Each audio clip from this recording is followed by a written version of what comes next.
What happens when a general becomes more powerful than the president? In 1951, President Harry Truman clashed with General Douglas MacArthur in a battle that nearly ignited World War III. This was no ordinary policy dispute, it was a full-scale power struggle between the elected commander-in-chief and a wildly popular general who refused to play by the rules. Number 1. MacArthur secretly wanted to invade China and use atomic bombs. By late 1950, MacArthur believed total victory in Korea required attacking China itself. According to declassified Pentagon records, he requested 26 atomic bombs to be dropped along the Yalu River, forming what he called a radiation belt that would block Chinese troop movements. He even proposed bombing Chinese air bases in Manchuria and expanding the war into North Vietnam. In a top-secret memo, MacArthur wrote, "In war, there is no substitute for victory. Restraint is appeasement." Truman, horrified, called the idea insanity. He had already witnessed the destruction of Hiroshima and Nagasaki and feared a global war with the Soviet Union. MacArthur also suggested seeding radioactive material to contaminate supply routes and early vision of tactical nuclear warfare. The Joint Chiefs feared this would trigger Soviet retaliation and potentially World War III. Was this strategy victory through strength or sheer madness? Number 2. He contacted foreign embassies without permission. In March 1951, MacArthur was caught conducting unauthorized communications with diplomats from Spain and Portugal while stationed in Tokyo. He reportedly discussed widening the war and eliminating what he called the communist menace. These covert talks were a direct violation of U.S. policy and possibly the Logan Act. The CIA and State Department grew alarmed. Truman saw it as borderline treason.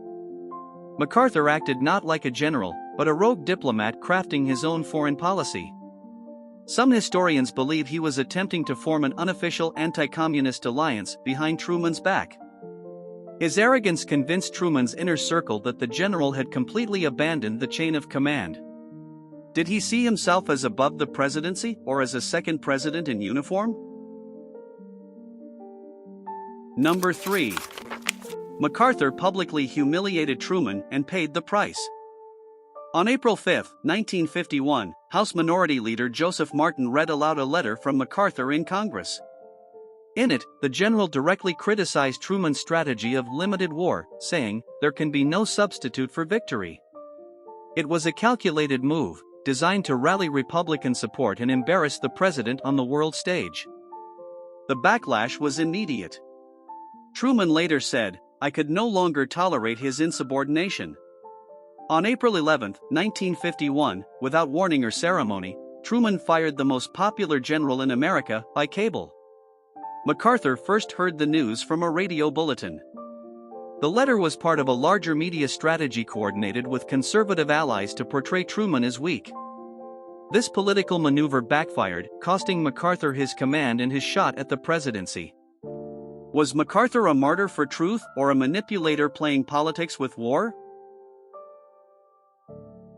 Number 4. Truman's approval rating plummeted to historic lows. After firing MacArthur, Truman's popularity collapsed. His approval rating sank to just 22%, the lowest in modern polling history at that time. Crowds booed him at public events, and newspapers labeled him a traitor to the military. In contrast, MacArthur returned home to a hero's welcome. 500,000 people cheered him through San Francisco, and he gave a legendary speech before Congress where he famously said, "Old soldiers never die, they just fade away." Yet Truman remained unshaken. "I didn't fire him because he was wrong," he said. "I fired him because he wouldn't obey orders." The backlash made Truman doubt whether the public truly understood civilian control of the military. Privately, he admitted, "I sacrificed popularity to save the Constitution." Number 5. Wake Island, MacArthur showed open disrespect to the president. In October 1950, Truman flew 7,000 miles to meet MacArthur at Wake Island. What was meant to be a symbol of unity became a masterclass in arrogance. MacArthur greeted the commander-in-chief without a salute, chewed gum in his presence, and showed up without his uniform jacket or tie. Truman later wrote in his journal, "The man thinks he's a god." Truman left Wake Island convinced that MacArthur's ego was spiraling out of control.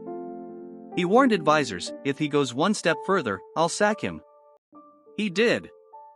The disrespect wasn't lost on the press either. Time magazine later ran an illustration mocking the incident.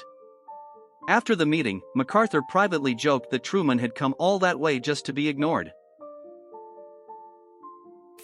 Number 6. MacArthur grossly underestimated China's power. Despite warnings from both the CIA and Truman's Joint Chiefs, MacArthur dismissed the possibility of Chinese intervention in Korea. On October 17, 1950, he stated publicly, "The Chinese will not intervene." 2 weeks later, 300,000 Chinese troops stormed across the Yalu River, pushing UN forces into a full-scale retreat. Truman was furious. The war dragged on for 2 more years, and thousands more Americans died, all because MacArthur miscalculated. Truman reportedly told an aide he should be court-martialed for this disaster. Even British Prime Minister Clement Attlee warned MacArthur not to provoke China but was ignored. MacArthur later admitted he had underestimated the tenacity of Asian communism. Number 7. MacArthur's staff was investigated for leaks and espionage. Truman suspected that information from the National Security Council was being funneled to conservative newspapers and political allies. Internal memos from the Truman Library reveal that 2 members of MacArthur's staff were quietly investigated by Army counterintelligence for leaking classified material to the press, including speeches not yet authorized by the Department of Defense. The findings were buried to avoid further scandal. One of the leaks included operational plans for retaliation against Chinese forces weeks before official clearance. The investigation concluded that MacArthur's Tokyo headquarters operated with almost no oversight from Washington. Number 8. Eisenhower and the generals agreed MacArthur had to go. Privately, even other high-ranking generals were disturbed by MacArthur's power grab. Dwight Eisenhower, who had served under MacArthur in the 1930s, supported Truman's decision. In a private meeting, he said, when a general publicly opposes policy, he resigns or is dismissed. That's the American way. The Joint Chiefs of Staff later admitted they were relieved by Truman's decision, even if they didn't say so publicly. MacArthur was out of control, and they knew it. Eisenhower later said MacArthur thought he was the Caesar of Asia. General Omar Bradley called MacArthur's behavior dangerously autocratic and un-American. Number 9. The public never knew how close America came to global war. Had Truman not intervened, the US may have faced nuclear retaliation from the Soviet Union. The USSR had tested its first atomic bomb in 1949. Intelligence reports suggested that Stalin was watching the Korean crisis closely and that an American attack on Manchuria could provoke Soviet involvement. Truman's restraint likely prevented the Cold War from turning hot. In his memoirs, he reflected, "The hardest thing I ever did was to tell the American people no." According to declassified NSA documents, Soviet bombers were moved to forward positions in East Asia by early 1951. Had MacArthur launched his nuclear strike, Moscow was prepared to hit Japan in response. Number 10. Truman never forgave him and never shook his hand again. After his dismissal, MacArthur tried to reach out several times, but Truman refused all meetings. In his final interview on the matter in 1960, Truman said bluntly, "There are 3 kinds of men I don't shake hands with: liars, thieves, and men who think they're bigger than the Constitution." He never named MacArthur directly, but he didn't have to.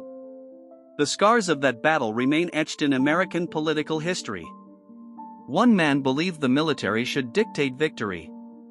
The other believed only elected leaders should command war. When asked on his 75th birthday if he had any regrets, Truman replied, "Not firing him sooner." MacArthur, on the other hand, insisted until his death that history would vindicate him.